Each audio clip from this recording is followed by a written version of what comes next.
তেলটা গরম হচ্ছে, নুন আর হলুদ দিয়েছি তেলে। এবারে প্রথমে আলুটাও ভেজে নেব।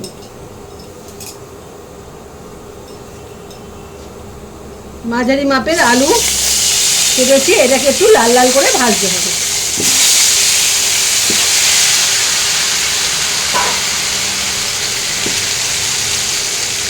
আলুগুলো একটু লাল লাল করে ভেজে নিই। আর ওই প্রেসারে আমি মাংসটা নুন হলুদ দিয়ে সেদ্ধ করতে বসিয়ে দিয়েছি। সামান্য একটু নুন আর হলুদ দিয়ে সেদ্ধ করছি। 80% সেদ্ধ করে নেবো, 20% কড়াইতে হবে। এইভাবে আমি করব। একটু লাল লাল করে ভেজে নিই এটা, তারপরে তোমার দেখাচ্ছি কি করব। আলুগুলো লাল লাল করে ভাজা হয়ে গেছে, এবার আলুগুলো তুলে নেব।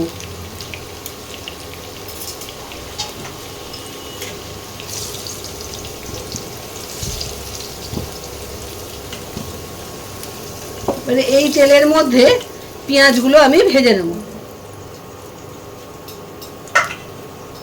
পেঁয়াজটা একটু লাল লাল করে ভাজতে হবে বেরেস্তার আকারে, সেই জন্য আমি পাতলা পাতলা করে পেঁয়াজগুলো কেটেছি। পেঁয়াজগুলো একটু লাল লাল করে ভেজে নেব।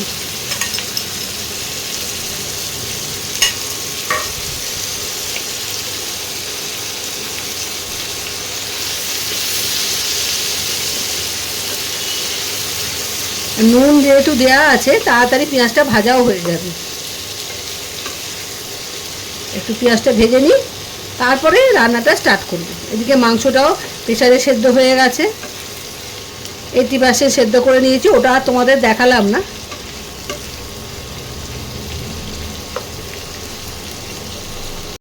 বন্ধুরা, পেঁয়াজগুলো ভাজা হয়ে গেছে, এরকম লাল লাল করে আমি ভেজেছি। ভেজে এবার তুলে নিচ্ছি পেঁয়াজগুলো এবার তুলে নিচ্ছি লাল লাল করে ভেজে। এরপরে কি করব সেটা তোমাদের দেখাবো। এবার এই তেলের মধ্যে আর তেল দেবো না, এবার দেবো ঘি। 2 চামচের মতো ঘি দিলাম।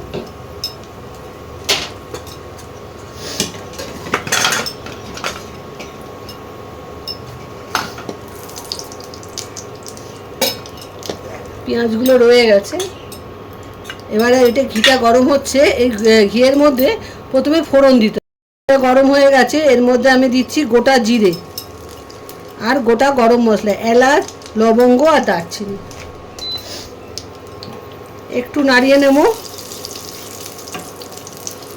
একটু সুন্দর গন্ধ একটা বেরোবে। তারপরে আমি দেব যে মাংসগুলো আমি সেদ্ধ করে রেখেছিলাম, সেই মাংসটা একটু ভাজবো ঘিয়েতে।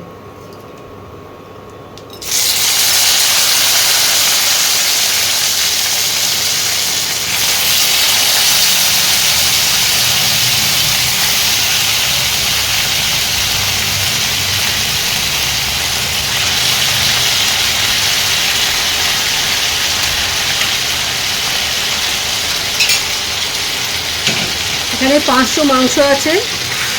এবার মাংসটাকে একটু ঘিয়ে ভালো করে ভাজতে হবে।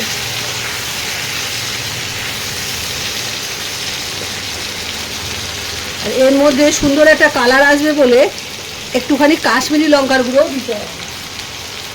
তাই আমি 1 চামচ কাশ্মীরি লঙ্কার গুঁড়ো ওপর থেকে দিয়ে দিচ্ছি মাংসটার কালার আনার জন্য।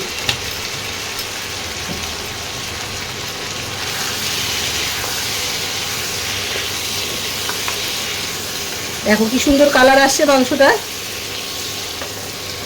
ওইদিকে ভাজার সময় একটু কাশ্মীরি লঙ্কার গুঁড়ো ছড়িয়ে দিলে দুর্দান্ত কালার আসে। ঘিয়েতে একটু ভেজে নিতে হবে।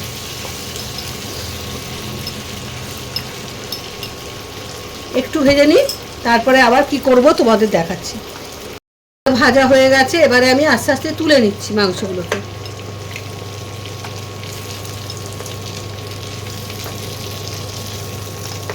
এর থেকে বেশি ভাজলে ভালো হবে না, মাংসটা সিটে মেরে যাবে। ঘিয়ের গন্ধটা যাতে মাংসের মধ্যে ঢোকে, সেই জন্যে মাংসটাকে ঘিয়ের মধ্যে একটু ভেজে নিতে হয়। তাহলে সুন্দর খেতেও হবে, গন্ধটাও খুব সুন্দর হবে।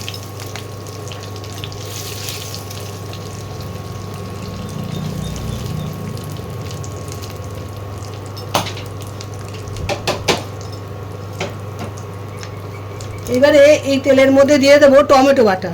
2টো টমেটো পেস্ট করে রেখেছি, এই টমেটো বাটাটা প্রথমে দেবো টমেটোর কাঁচা গন্ধটা যাওয়ার জন্য।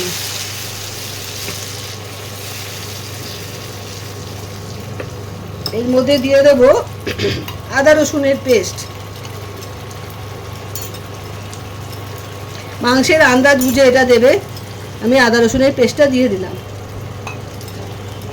2 চামচ আদা আছে, 2 চামচ রসুন আছে, একসঙ্গে দিয়ে দিলাম আমি। এবার এটাকে ভালো করে কষাতে হবে কাঁচা গন্ধটা যাওয়া অবধি। তারপরে শুকনো উপকরণগুলো দেব, মানে শুকনো মশলাগুলো দেবো। এটা দিয়ে এটা ভালো করে একটু কষিয়ে নিতে হবে কাঁচা গন্ধটা যাওয়া অবধি। টমেটো আর আদা রসুনের পেস্টটা কষানো হয়ে গেছে, এগুলো থেকে তেল ছাড়তে আরম্ভ করেছে। এই সময় আমি দিয়ে দেবো শুকনো মশলাগুলো। আন্দাজ মতো হলুদ গুঁড়ো, তোমরা যেরকম ঝাল খাবে সেই মতো লঙ্কার গুঁড়ো দেবে। মটন তো একটু ঝাল না হলে ভালোও লাগে না, এটা তোমাদের ওপর নির্ভর করছে তোমরা যেমন খাবে। আর দিলাম কাশ্মীরি লঙ্কার গুঁড়ো 1 চামচ।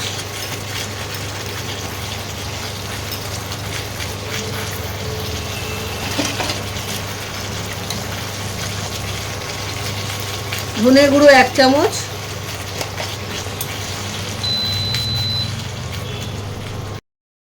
আর জিরে গুঁড়ো 1/2 চামচ।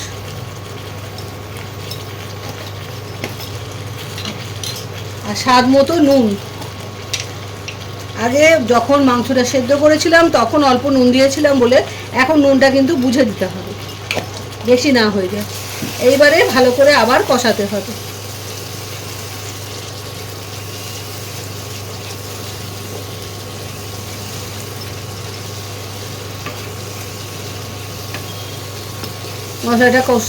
মশলাটা দিয়ে তেল ছাড়বে তখন আমি আর একটু বাকি আছে মশলা দেওয়া, সেটা দেব। মশলাটা কষানো হয়ে এসছে, তেল ছেড়ে দিচ্ছে। এবারে আমি টক দই এর মধ্যে সামান্য একটু চিনি দেবে, দিয়ে ভালো করে ফাটাবে, কেন টক দই তো ওই জন্য একটু চিনি দিলে খেতেও ভালো হবে আর দইটাও কাটবে না। সামান্য একটু চিনি দিয়ে ফাটিয়ে তারপরে দইটা দেবে আর টেম্পারেচারটা এই সময় কমিয়ে দেবে।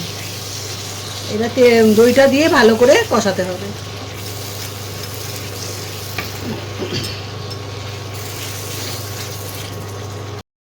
এবারে একটু ধনেপাতা কুচি দিয়ে দিলাম, অল্প করে ধনেপাতা কুচি দিয়ে দিলাম।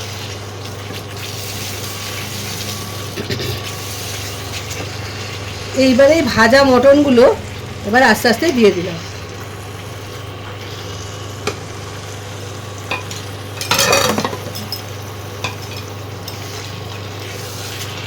মশলার সঙ্গে মাংসটা কষাতে হবে। আর যে পেঁয়াজটা ভেজে রেখেছিলাম সেই পেঁয়াজটা হাফ এখন দেব আর হাফ পরে দেব, হাফ দিয়ে দিলাম। মাংসটা সেদ্ধ হলে তারপরে আবার পেঁয়াজটা দেব, এখন হাফ দিয়ে দিলাম। এবার দিয়ে সব কিছু একসঙ্গে কষাতে হবে।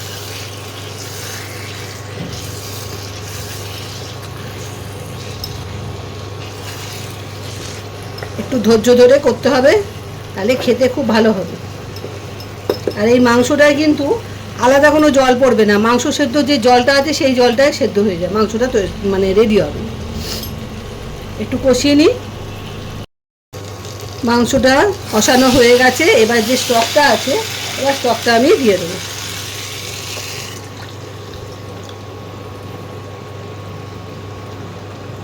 ব্যাস, এইবারে টেম্পারেচারটা কমিয়ে দেবে, গ্যাসে করলে গ্যাসটা কমিয়ে দেবে।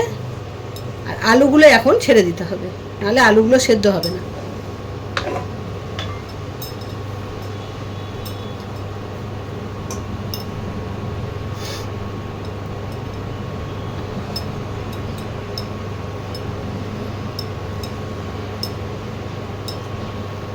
ব্যাস, আলুগুলো দিয়ে দিয়েছি। এবারে ঢাকা দিয়ে কিছুক্ষণ রাখতে হবে। আলুটা সেদ্ধ হলেই, মাংস তো সেদ্ধ হয়েই আছে, আলুটা সেদ্ধ হওয়া নিয়ে কথা। আলুটা সেদ্ধ হলেই মাংস রেডি। এবার আমি ঢাকা দিয়ে দিলাম, 10 মিনিট লাগবে, আলু সেদ্ধ হতে আর কত সময় লাগবে, 10 মিনিটের মধ্যে মাংস রেডি হয়ে যাবে। মাংসটা সেদ্ধ হোক, তারপরে আলুটাও সেদ্ধ হোক, তোমাদের দেখাচ্ছি। 10 মিনিট হয়ে গেছে, ঢাকনাটা আমি খুলছি। আলু সেদ্ধ হয়ে গেছে, মাংসও সেদ্ধ হয়ে গেছে। হ্যাঁ, মাংসও সেদ্ধ হয়ে গেছে। এবারে আমি এই বাকি পেঁয়াজটা আছে, এই পেঁয়াজটা এবারে দিয়ে দেবো।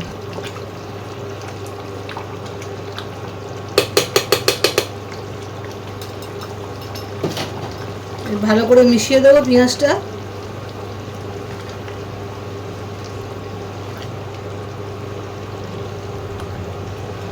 আর দেবো গরম মশলা গুঁড়ো,